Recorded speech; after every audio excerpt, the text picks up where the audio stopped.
Hi guys, welcome to Vlogmas 2020 day 22. Can you believe it? It's kind of hard to believe. It also feels a little funny because we don't really have plans for Christmas this year. We're not going to be going to anyone's house to see any family. We'll probably call them and maybe see them online, but we're not going to leave the house. So I don't know, it just feels a little strange to have the anticipation of the end of this month but also not really have plans about it. I'm not sure how to describe the dichotomy in the feelings that I'm having, but you know what? I'm sure everyone is feeling the same way because I feel like many of you will also not be doing your normal Christmas things. Um, and that's sad for this year, but next year will be different. Something that's definitely been different for me this year is that I have not been watching a lot of Christmas or holiday movies. Last year, I watched quite a few Netflix Christmas movies. In fact, I dug out my planner from last December, and there is a long list of all of the holiday movies that we watched from Netflix. The Princess Switch, A Holiday Calendar. I loved that one. I watched that one twice, not gonna lie. And I just haven't gotten around to watching too many of those movies this year. But tonight I was thinking that it'd be nice to sit down and watch a couple of movies. And I also want to talk about some movies that I have been watching this year. And brace yourselves, they're Hallmark movies. I know there's a conception of the Hallmark movie that is well deserved, but I'm here to defend them a little bit, and I have a couple of reasons why.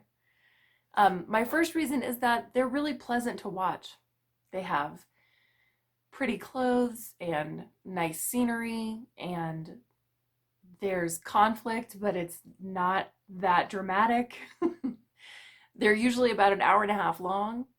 So if, like me, you are a person who follows the news quite closely or pays a lot of attention to some of the less pleasant things that are happening in the country and the world currently, a Hallmark movie can be a really nice respite from all of that. Just disappear into a completely made up world and follow along with a story that always turns out okay in the end.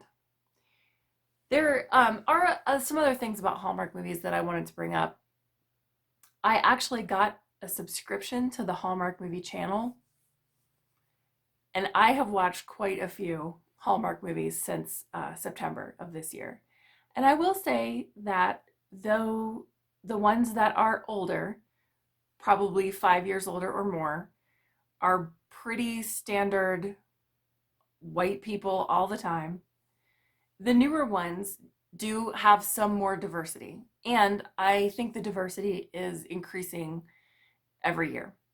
In fact, this year Hallmark put out a movie which I believe is premiering on Christmas called The Christmas House, which is their first film featuring a same-sex couple in the cast.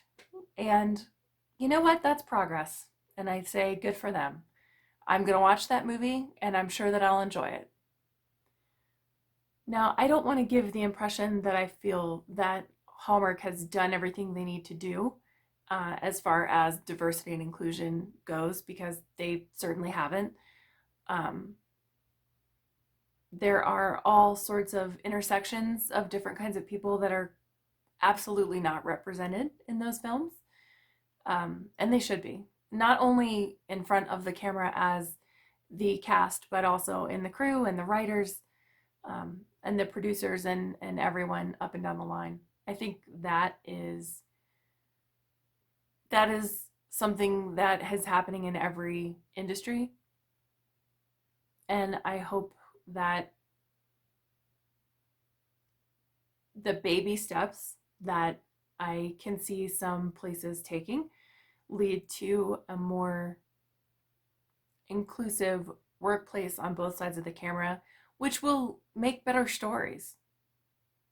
Because when you bring in people who have different experiences in life, then you get a more well-rounded storytelling. And that's the whole point of a Hallmark movie. It's there to entertain you. And I think it'll be increasingly more entertaining when increasingly more types of people are involved in making it.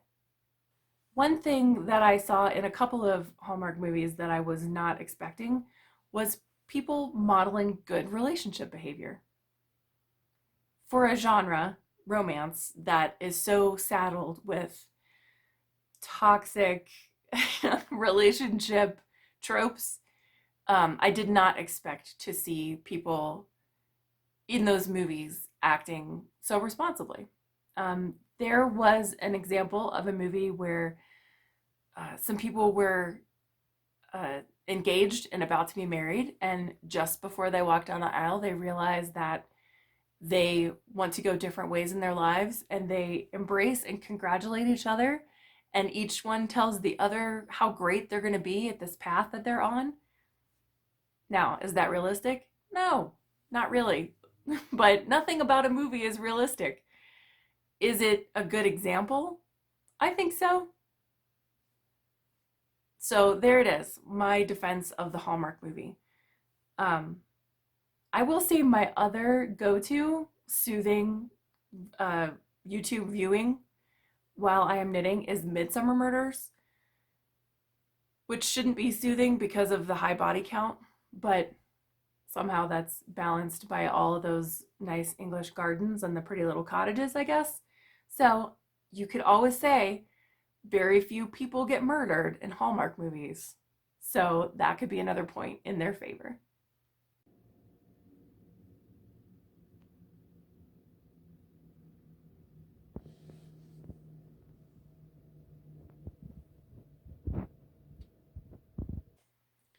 Do you want to see some yarn?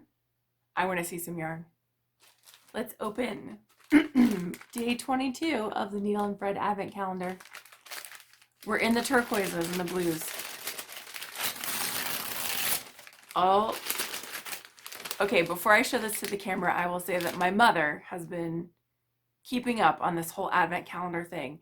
And the fact that the Advent calendar started out in light colors and is now still in dark colors, though we're almost to the end, is making her real twitchy, which I understand because I have a symmetry thing, probably inherited. All that said, hey mom, look. It's a nice light color. Oh, it's so pretty. It's like a minty, like a beautiful minty, pale, bluey green. That's gonna round that blanket out really nicely. Okay, I have one more thing to show you guys before I park myself on the couch with a movie, and that is a new cast on. I did it. I couldn't wait any longer. I cast on the first sock out of this second skein of Christmas yarn for this year. I have hair on it. Surprise, surprise. I'm making the Hermione's Everyday Socks, which is a free pattern. It's been made like 13,000 times or something like that. But I think you can see the texture a little. Yeah. And can you see the sparkle in this yarn? Oh, I love sparkle. So yes, cast this on. I couldn't help it. I'm making good progress though. So the rest of the night, it's gonna be me and the cat and this sock and a movie on the couch. I hope all of you have just as relaxing an evening, and I'll see you tomorrow.